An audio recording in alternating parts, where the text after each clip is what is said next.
On Saturday night, Tracy got really drunk and gave 5 guys blowjobs. She had allegedly had sex with the entire St. Mary's football team. Lots of lewd acts with about 10 or 15 different guys. Seriously, it's true. I mean, she hung out with all the guys on the football team. She had to be a slut. Who is to blame if young people respond to this pressure? I think it had to do with the way she dressed. Evidence of the pressure is plentiful almost anywhere you go. She's the loose girl, you know. We all did her. She's a slut. We can't stand it. We can't bring her home to our mom and dad. Girls also have sex drives. Like she was coming out of the boys' locker room, come on. She may not realize how much the way she dresses and behaves excites you sexually. The slut was the girl who stole my grade 7 boyfriend. What a slut.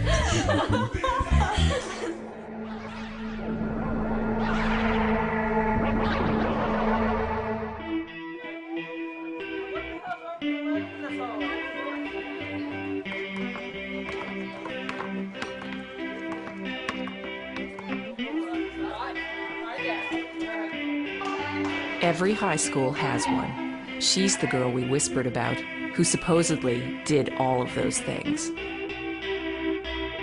She was the one with the bad reputation, the one who was labeled the slut. She would go on to claim mythical status, and even after all of these years, we still remember her name. But where is she now? How would she remember high school? Hi, I'm calling to respond to your ad about the documentary on the myth of the teenage slut. Well, I myself wasn't a slut in high school, but a lot of people thought I was, which was kind of ironic considering the fact that I was still a virgin.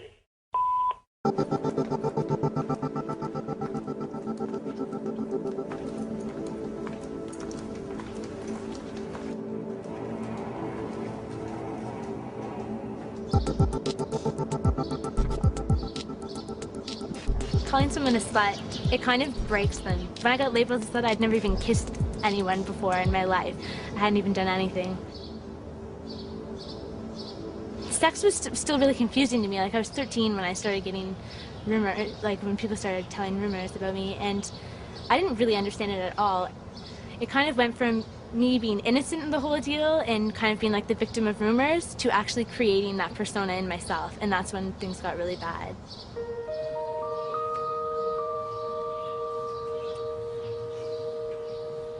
He's a little slut, actually.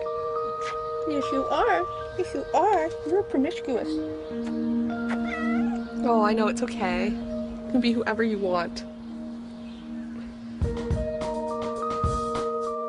It's me and my son when he was 5 months old. I went to a new school for grade 7, and they decided to pick on me. They just started calling me a slut, and then when they realized it bothered me, they called me it more, and I was very shy, and I lived in a group home, which didn't help my reputation at all because, oh, she lives in a group home, well then there's got to be something wrong with her. And it was weird, they would all call me a slut, and then I'd go home to my group home, and I'd be the only girl there that never had sex or even kissed a guy, and so they would pick on me for being a prude. And then at school, I'd get picked on for being a slut. So it was really weird. It was a really weird environment that I grew up. One minute I'm a prude, next minute I'm a slut. Like, I was never sure where I was. I was more of a prude now that I look back on it.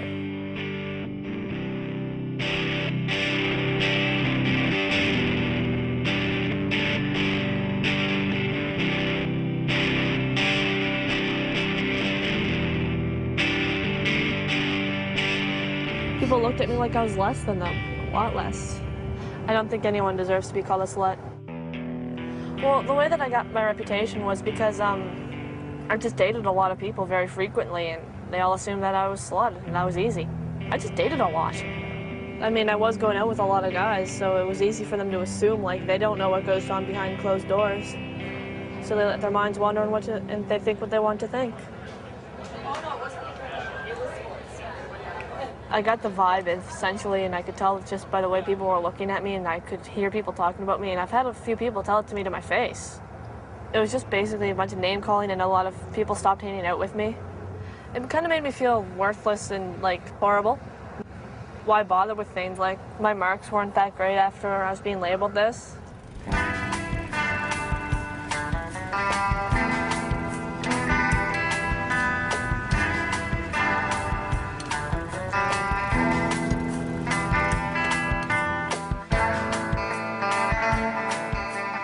If you get good grades, teachers think you're fine, which I think is a mistake. Because some of the overachievers are the ones who are having the most troubles. I was the one who started, like after the first time I had sex with a guy, when I was 11, I was the one who came back to school and said, hey, I just had sex with this guy, la la la. Never thinking that it would spread like wildfire and by the afternoon his girlfriend would be coming to get me and beat me up after school. And by Friday it was the biggest, like I got surrounded by 7 girls and they were burning my jacket and they like tripped me off a curb. I got kicked in the jaw. It was awful, like the worst beat up I ever had.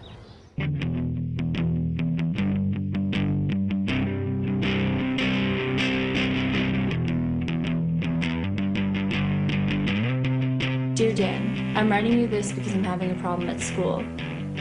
Everyone keeps calling me a slut, but I haven't even kissed anyone yet. I hear mostly a lot from young people. You know, people whose genitals are just kicking into high gear are likelier to be confused and need advice and reach out for advice. So I hear from a lot of teenagers and younger. And, you know, I get letters from 13-year-olds, 12-year-olds that are wondering about things that I didn't wonder about until I was 28. Have you heard that Jeannie and Talon did a teacher? No, seriously, it's true. The reality is, high school is horrifying and kids are cruel and hierarchies are going to emerge. It's horrifying. What can you do for the 14-year-old girl in her high school who's been labeled a slut? Nothing. That's part of the sort of torment of it. It's almost as if anything adults step in to try to do to make it better is only going to make it worse. When I was 14 years old, I became known as the school slut. I went out on a date with a guy whom my girlfriend had her eye on. And in my defense, all I can say is that I was 14 years old, and when you're 14, you do selfish, foolish things like this. Well, the guy wanted to make out with me. So we went to his apartment, his parents weren't there, and we fooled around. He was not exactly a gentleman about it. As soon as the date was over, he called my girlfriend and told her what happened. She was so angry with me that she decided to go to school the next day and tell everybody what I had done, and she embellished the story. Within a matter of hours, people were coming up to me, calling me slut, calling me bitch, and whispering behind my back. This harassment, it persisted for 3.5 years. Hey, that was good.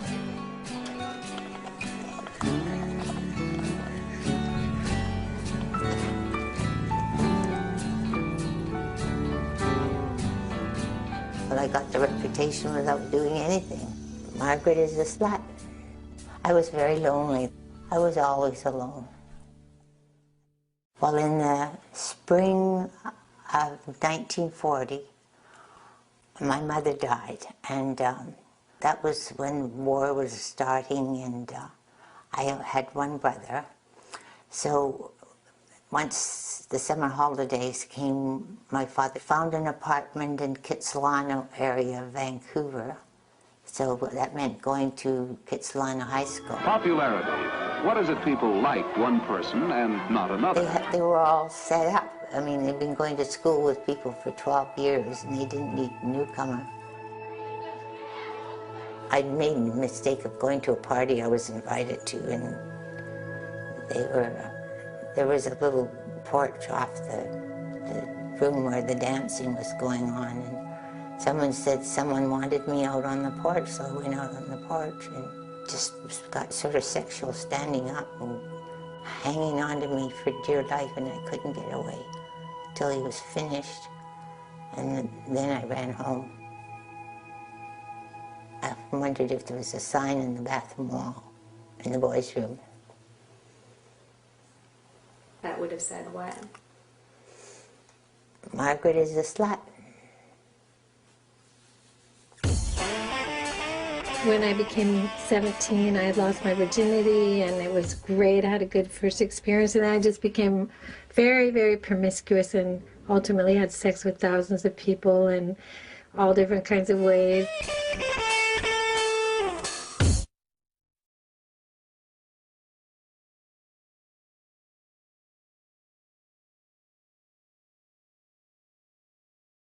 I admired the bad girls in high school.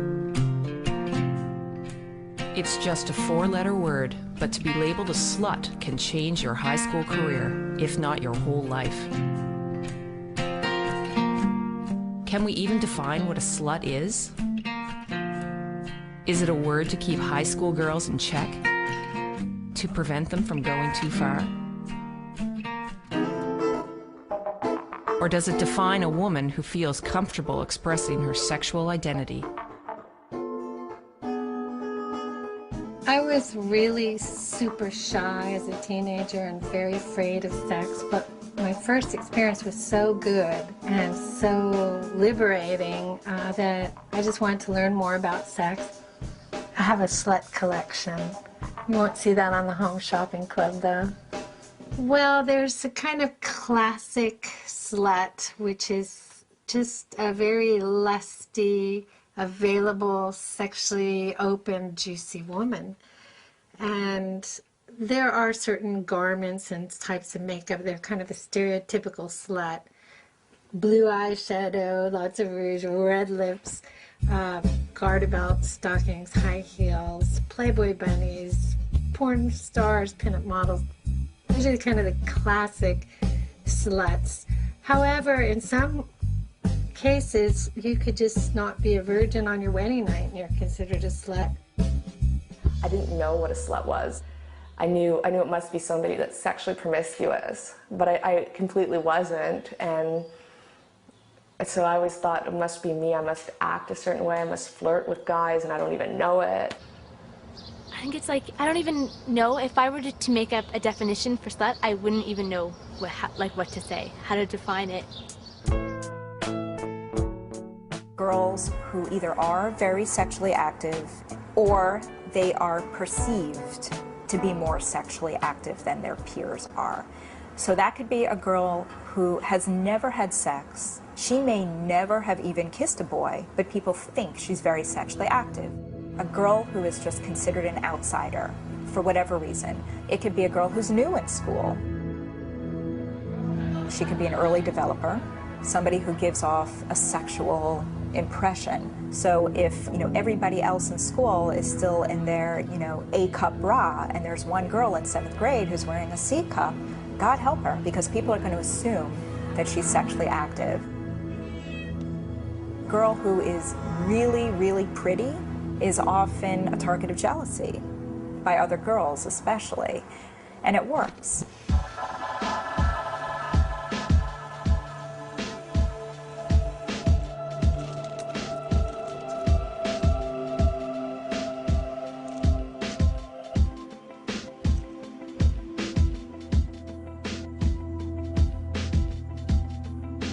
I felt always like there was something wrong with me. I was afraid to show myself. My mom was very sort of sensuous and sexually expressive, and that's, she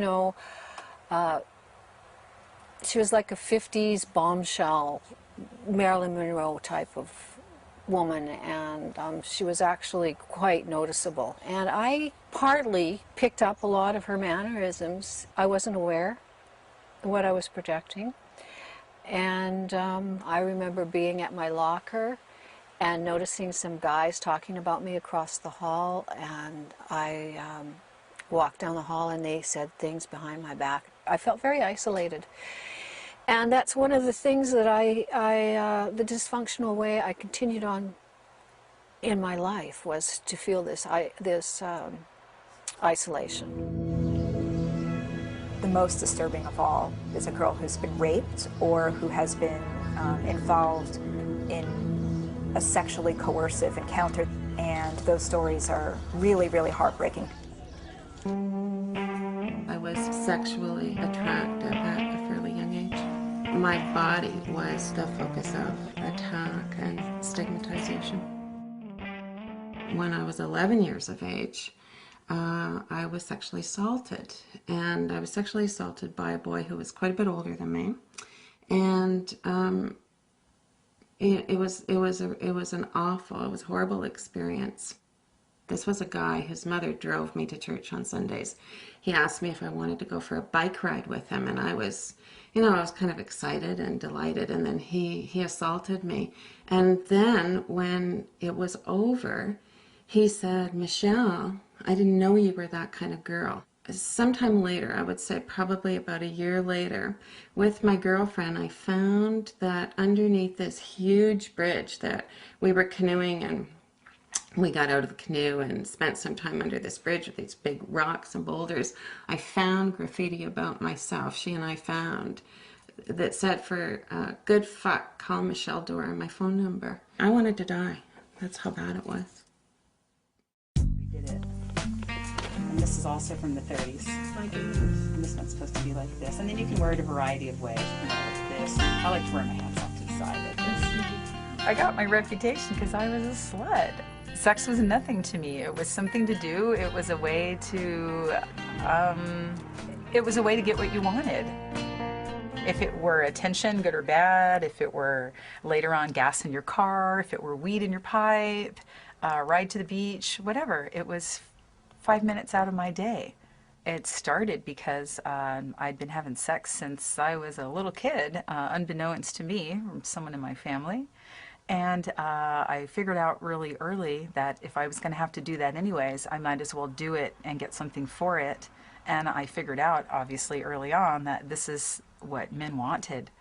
And this is what people did. And quid pro quo, this is how you got something, be it out of the situation I were in, or more money, or whatever. That's how it started. I have no shame about it. Not one fucking ounce of shame. The only shame I have is that I fell into being this type of person because of how I grew up. That's my only smidgen of shame. And again, it's not my fault, what happened to me and how I turned out and whatever else, so. Everyone was screwing, but I was the only one that admitted it.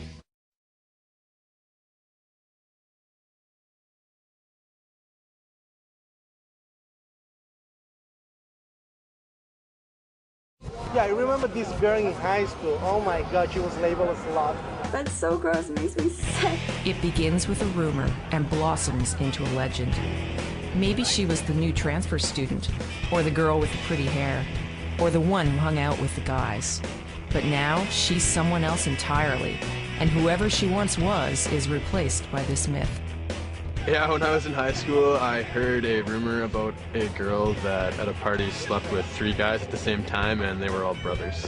Apparently there's this girl who did it on a bedpost. I had heard about some girl who did the football team at another school, the entire team. There's a girl who's about to turn 17, and the rumor was that her goal was 17 guys by her 17th birthday. There was a rumor in my junior high that one of my classmates was pregnant, and she was like 13, so she was considered to be the class slut.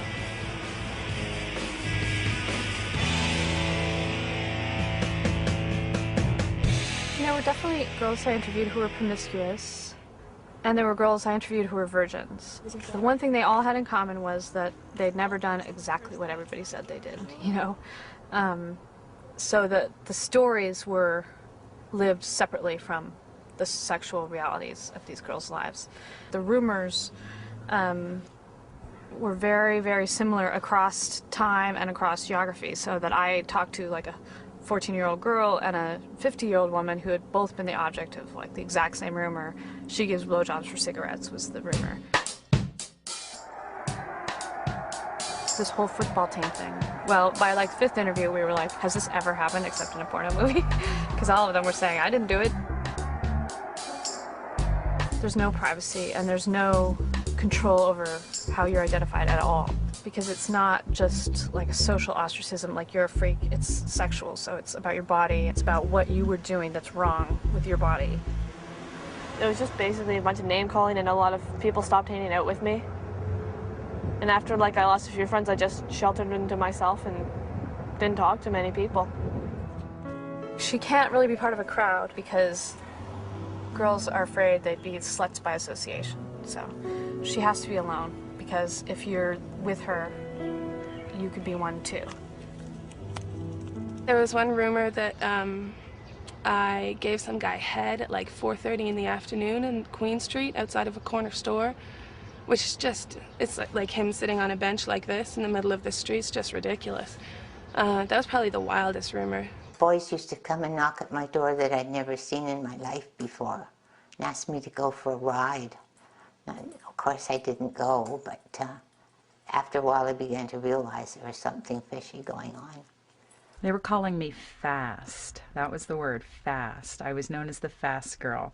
And when I got to be about a preteen, about 12, 11-ish, totally by the time I was 13, mothers were keeping their daughters away from me because I was a fast girl who didn't have a mother, therefore had no supervision. When a girl is called a slut, it can affect her in different ways. The way it affected me personally is that I became really over-involved in my studies. I would go home crying, like my locker was covered in the word slut. I think I just tried to make it through, you know? Like I just tried to, because you gotta, that's the toughest thing about school, you gotta go every day. You can't really get out of it. And so I just have to keep going back to school and keep smiling and hope that by the end of the day I could just get away fast enough to not get my ass kicked again. And I always felt I missed a lot because of being ostracized. Like, those could have been friends of mine, but they weren't.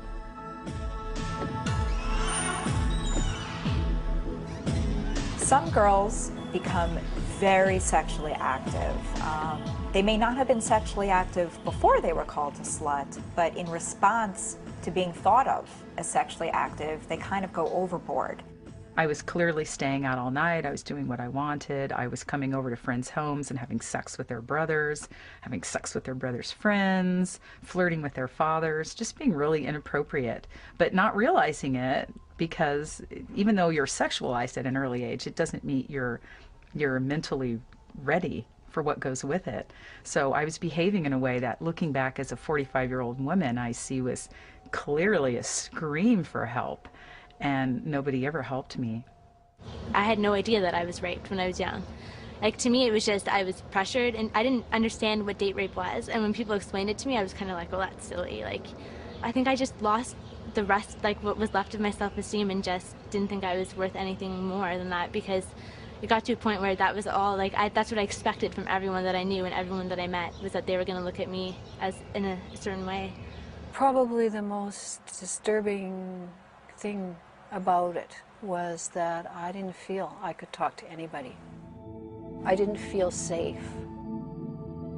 I'm amazed that nobody picked up on it, my school teachers, my counselor, whatever.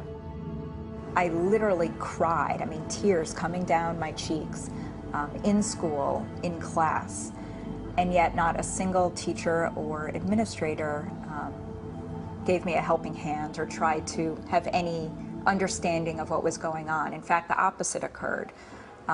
One faculty member pulled me into her office and told me that my crying was disruptive to the other students and disruptive to the teachers, and that I had to stop, otherwise I was going to be forced out of the school. It made it very hard to be in school, like to be present, to think, to learn. I ended up dropping out of school. I hated school. I hated it. I dropped out of school? Yeah, that's how it stopped. I had nothing to lose. I'd go up and punch you in the face because I had nothing to lose. I had, you know, really no parents or whatever, and you know what I mean? When you don't have any fear of repercussions, what's the fear of going up and knocking someone out? None. I literally fought back and used violence. One guy just called me a slut one day. I let him walk ahead of me, and I decided to punch him in the lower spine. Someone calls me a slut, I'll tell them to screw off. We think of high school and adolescence as a time when the self is forming. That's the point where you're becoming who you are and you're figuring out where you fit in and all that stuff. So how does that happen when your identity belongs to the crowd? When your identity does not belong to you at any level, there's no door you can close beyond which they are not imagining what's going on. None of the girls deserve to be ostracized for whatever they want to do with a guy, for one thing. She got totally trashed. Look, she's such a hoe. It's totally true. Often I would get the question, well, the women want this, or they bring this on themselves, don't they? Maybe she does bring it on herself. I mean, yeah, maybe some of these girls I talked to were exhibitionists. But then why did they go from sort of reveling in their selves and their exhibitionism to being punished? She's such a slut. I mean, she'd do it with anyone. Why do we want it so much? Why do we bring it on? You know, why did the people who are outside of All her those football guys. want to create her? Oh my God, you're not going to believe what just happened. It's like a dream the crowd is having about the girl.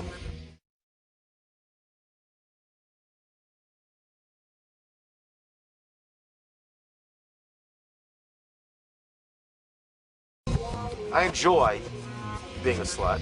We have so many words in the English language to describe a girl who is considered sexually casual, you know, who's considered loose. I mean, there's slut, bitch, hoe, tramp, bimbo, harlot. I mean, we could go on and on and on.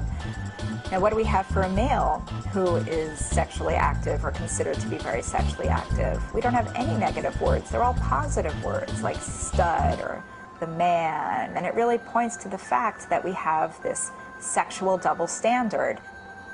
You know, boys will be boys, but girls will be sluts. The biggest drawback of being a slut and being a porn star is that it's hard to have real strong relationships sometimes. And it's nice to have that in your life, an emotional relationship. The thing is, parents raise their boy, and you know this is true. You know, come on, son, go get him. Make your dad proud. Look, honey, look all the girls chasing Junior. Isn't that exciting? Then they get the daughter. Don't you dare. You wait till the guy gets to know you. You're married, don't you dare. You never see a father and mother go, look at the boys chasing Mary. It's a whole different ballgame, you see? That double standard, that creates a double standard, and it goes on from generation to generation. And it is worldwide.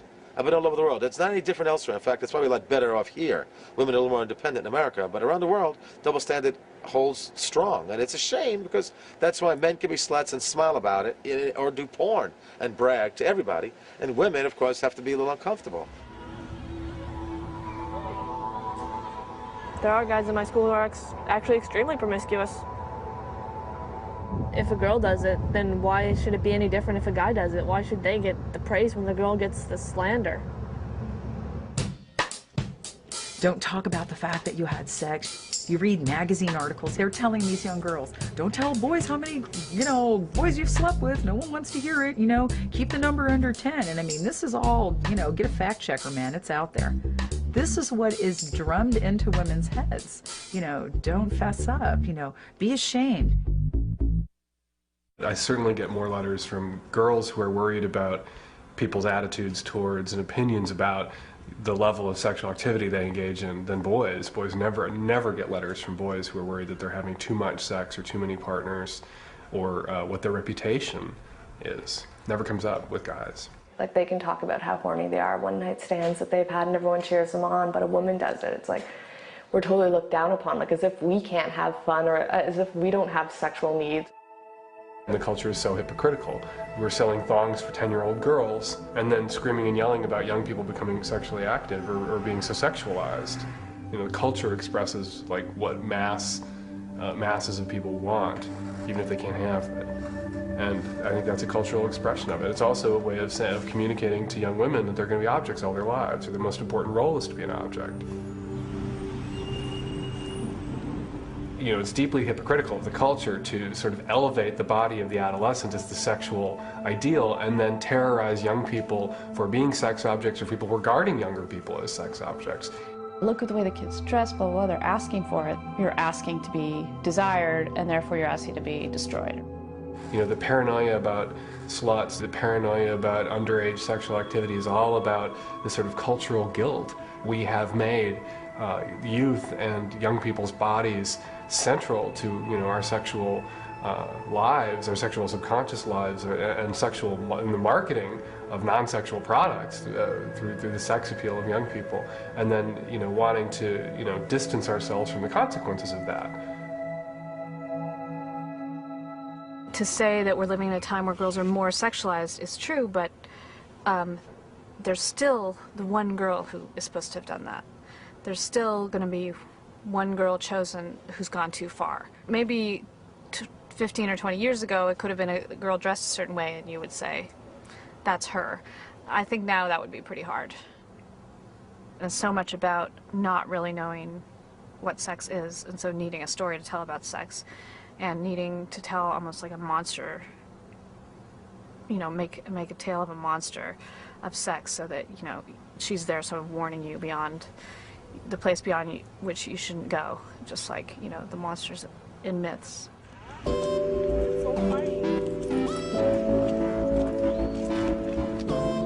People just have to know that kids are having sex, or they're thinking about it.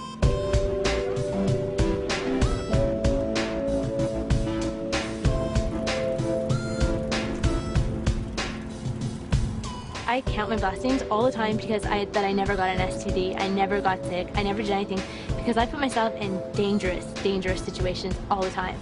One of the ways to enjoy a sexual relationship is to have safe sex, and it's to not do it because you feel like you should or you have to, or because you have to live up to a reputation. I always compare sex education to a driver's ed class where they teach you how the internal combustion engine works, but they don't teach you how to drive. What we call sex education is this thing that is basically reproductive biology. Fallopian tubes and zygotes and spermatozoa and stuff that nobody thinks about or wants to think about when they're having sex. Nobody who is horny is thinking, I'm going to go make a zygote. What we should be teaching in sex ed is what virtuous sexual activity looks like, which is not necessarily missionary position, matrimonial weight. It is how you respect your partner and how you find a partner and how you negotiate a safe, responsible way to have the kind of sex that you want to have, not the kind of sex that the Pope wants you to have necessarily. You get to decide what kind of sex that you want to have. How do you get laid? And how do you negotiate sex? And how do you know when you're ready or not? But discussing when you know when you're ready or not might put it in your head that you're ready.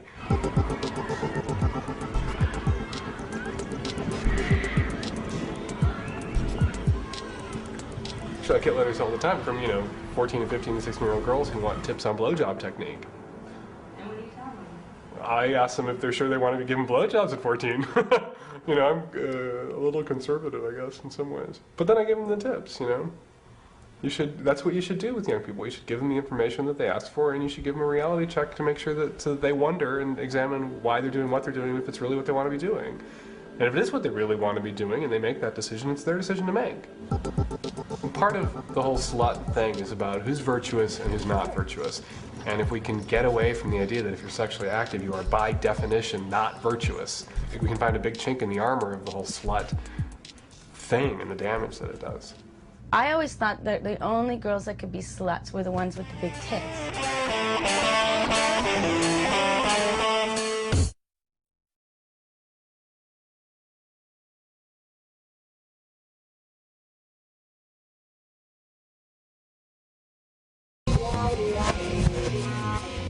The high school slut is an icon, a caricature, a cliche, a victim, and a star. If the boys want to hook up with her, the girls are on the offensive, making modern and old school mythology. Many girls I talked to would get warnings, like, stay away from our boyfriends, as if, like, she should be quarantined or something. If the greatest value in a patriarchal culture is the man at the center of the story, then the idea that he could be stolen means that you would have nothing, that you would be alone. That girl is going to take them all. I was the boyfriend stealer. That was the biggest one. Don't leave your boyfriend alone with her. Don't let her talk to your boyfriend because she'll steal him. All my friends were guys because I didn't get along with girls because honestly, I was kind of terrified of the girls in my grade. It's girls who are pointing a finger at the school slut, and it's girls who engineer this ostracism.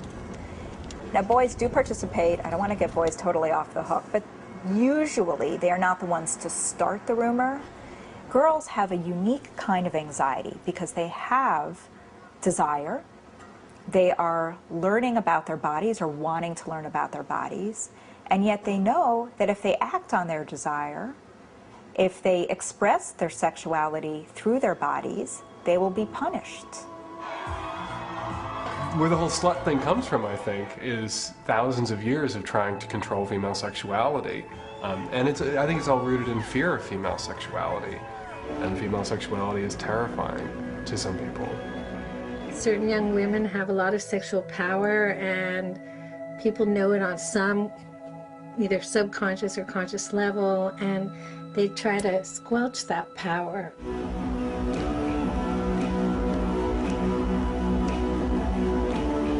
They may be stuck with this label in their classes during the day, but at night they can go out in the city and form their own tribe of other sluts and rejects and weirdos and goths and freaks and fags. I'm the kind that you want.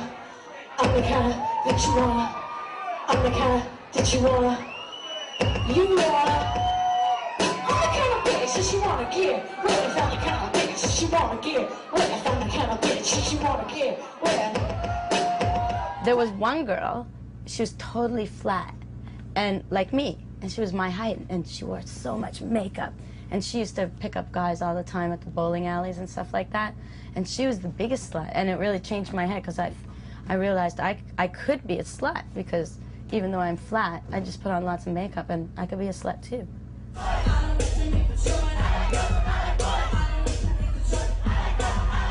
Themes in my music are just like, let's stop beating around the bush and actually say directly what we want about sex and just about what people say every day, you know, because it's just such a sham the way that, you know, the bad girl image in pop music just, you know, skirts around the issue, you know, and they're just not direct. Only, you know, like rappers say it how it is, and it's just like, well, I want to say it how it is.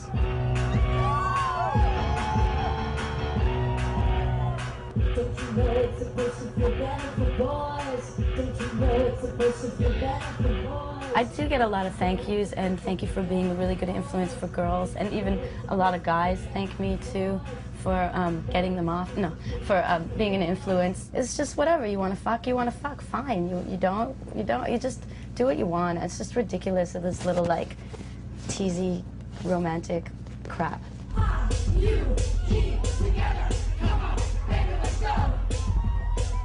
Girls are like writing the word slut on their arms and screaming it in rock shows and saying, you know, sure, I'm a slut. Why is it any of your business? People try and reclaim it now by using bitch and slut, you know. Like I even have a song, you know, I'm the kind of bitch. So, just trying to take it back. If you called me a slut, I would say, thank you so much. You slut, you. It's a kind of compliment because it means you're just like sexy. You like sex and you're open to adventure. This party is the more popular of the two fetish parties. People always go, there goes trouble. When did they see me? So I thought I would capitalize on that. And then I have like this saucy little minx necklace. And then I put some velvet on it. I had this old skirt because I like to make crazy like little fetish skirts to wear with corsets. And then you don't have to wear a lot of makeup. That's what's good about a veil. You can be like all fucking ugly and hungover and shit and no one knows. Because it's just spotty. Like I got smallpox. If you want to label me with something society has made into this bad word, have at it. Call me a cunt. I don't care. I don't care. Just don't call me a Christian. That's what an old high school whore looks like. The word slut made my skin crawl when I was in junior high, definitely. It just turned me off. And since then, I've definitely taken it back. It only really works if we're all in agreement with each other that this is ironic, you know, and that we're playing around. And my fear is that so many people aren't in on the joke. The word slut has, you know, very clear and negative meaning. No, I don't think it can be reclaimed, and I wouldn't want to. My entire adult life has been about trying to empower women to embrace their sexual potential and power, and to follow their muse and do that. If you want to be celibate, great. If you want to be monogamous, wonderful. It's fabulous. If you want to be a slut or whore, great. Go for it. There's no one right way. There's what is your way. Fags and sluts and geeks rule the world after high school.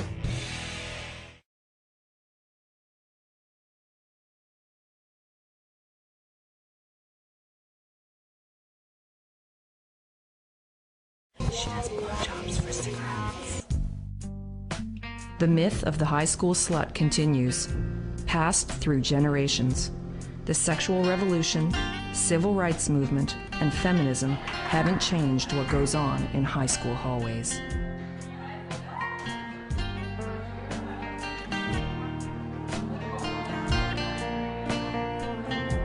I mean, I just think teenagers are a great mystery to adults, and sometimes when you're confronted with a mystery, you just come up with a bunch of platitudes and come on, everything will be okay. It's not that serious. Adults don't intervene. Get into the story with them and say, what did you hear? And expose it for its cartoonish quality. Because that's where the story lives. That's where it still excites kids. The one piece of advice I gave a slut that I heard years later from that very slut, girl who'd been labeled slut, that was useful was to say so what to people who like got in her face about sleeping with the football team. To say, yeah, I slept with all of them, including your boyfriend. Pretend it's true and make it worse. Pretend that you've done everything. You slept with everybody. It sort of obliterates the power of these other people to make up stories about you that are worse than the ones you've made up about yourself. It's the labelers who say slut who have the problem, not the girl. But try telling the girl that. Sexy is, it's something we all aspire to be, is sexy, and to have a good sex life. And if we think someone else is, and we're not especially, then we want to put them down and sneer at them, and then we get to feel better than them, even though we want to be like them. It really has impacted how I feel about sex as a whole and about how my sexual experiences now. It's really impacted it. Like, it's very hard for me to get intimate with someone and not feel dirty after and not feel like I've done something wrong. Like, I still to this day feel like I owe an apology for getting involved with someone. Definitely, I'm still have that fear that, if I talk to a guy, people are going to assume that I'm flirting with them and that I'm trying to make the moves on him. So I'm really sensitive about that. And it's hard for me to open up sexually with men that I'm in with a relationship with. It was an aspect of one of millions of experiences of my life. It had a huge part to play in the work that I've done, the life that I've lived, the choices that I've made, but it is not who I am. I am not the shame. I am not the humiliation. Going away to college was the greatest thing because I went to a much larger school in a different state and nobody knew anything about my reputation, and I could start over and I could escape the whole slut rap. It was a great thing. I mean, I guess there's a few ways you can go with it, but what I did with it was made it so that I never made anybody feel that awful, ever in my life, if I can help it.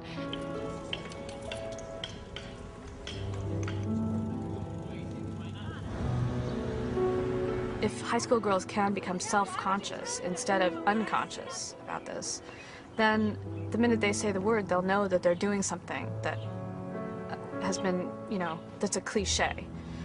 Actually, not too long ago, there was a friend at the beginning of the school year who was called a slut, and I stepped in every now and then if I heard them talking about it and told them to screw off, and I helped her through it and tried to encourage her about it and say, don't worry, it's not that bad, it will pass. Deep inside us, we all have a little part of us that wants to be a Barbie doll or a Playboy bunny or a pinup model or Marilyn Monroe. We all have that little bit, and some of us have it a lot and live that out. High school it feels like an eternal hell, and people need to be reminded it's not. Gay boys in high school need to be reminded it's not. Sluts in high school need to be reminded it's not. Geeks in high school. The unpopular picked-on kid needs to be reminded that it's not forever. And the fags and sluts and geeks rule the world after high school. We get our revenge.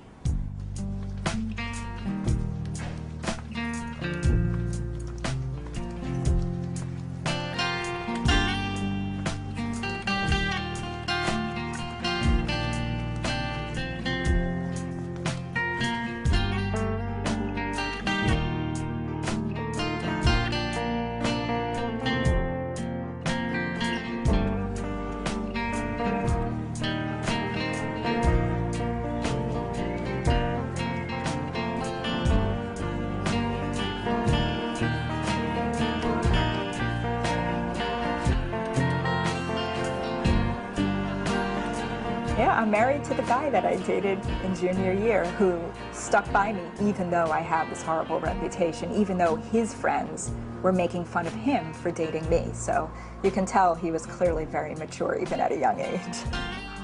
I was 24 before I got married, and 3 months after that I was still a virgin. So that's how tight I was about sex.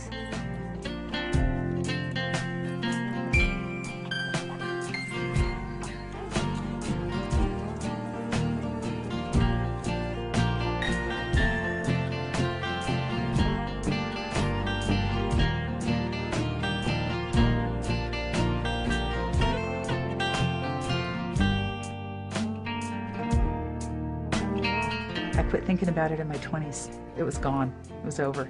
It was part of my life, you know. It's time to move on.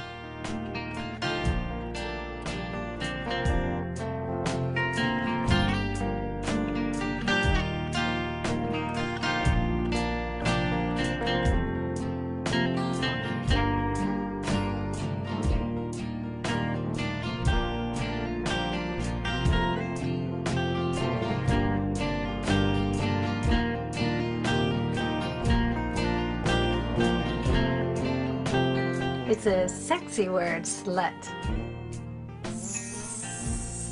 Sounds like sex. And the la sounds like love or lick or lust. And there's like, yeah, like